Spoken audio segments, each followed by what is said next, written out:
అందరికీ నమస్కారం. ఈ నెలలో దేశంలో 5 రాష్ట్రాలకు ఎన్నికలు జరుగుతున్నాయి. తమిళనాడు, కేరళ, పుదుచ్చేరి, బెంగాలు, అస్సాం. ఈ 5 రాష్ట్రాల ఎన్నికల్లో బీజేపీకి ఖచ్చితంగా ఒక 2 చోట్ల అధికారం వస్తుంది అనేటువంటిది నడుస్తుంది. నాకున్న అవగాహన అయితే అస్సాంలో పక్కా 100కి 100% అస్సాంలో బీజేపీ అధికారంలోకి రాబోతుంది.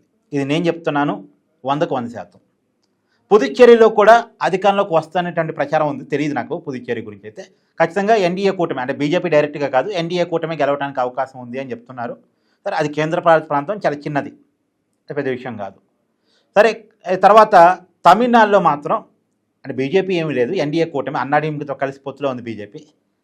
అక్కడ అన్నాడీఎంకే బీజేపీ కూటమి అధికారంలోకి వస్తుందని చెప్పేసి కొన్ని సర్వేలు చెప్తున్నాయి ఈ మధ్యకాలంలో. కానీ నేను అనుకోవటం, నా అంచనా అయితే అక్కడ మళ్ళీ డిఎంకే రావచ్చు.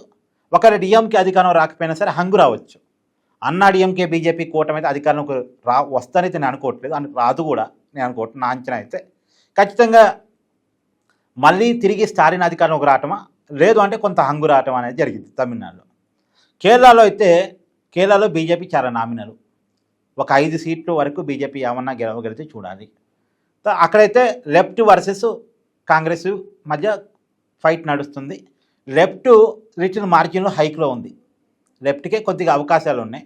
బట్ ఏం జరిగినా చెప్పలేము. అక్కడ ఒక సాంప్రదాయం ఉంది, తిరిగి అధికారాన్ని వరుసగా 2 సార్లు ఏ పార్టీకి ఇవ్వరు.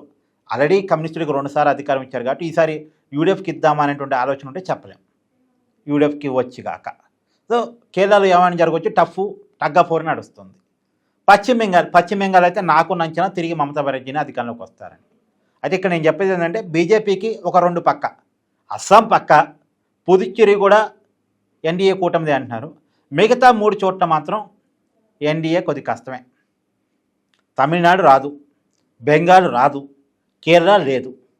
ఇది నా వ్యక్తిగత అంచనా. మీ అభిప్రాయాన్ని కూడా కామెంట్ చేయండి. Thank you.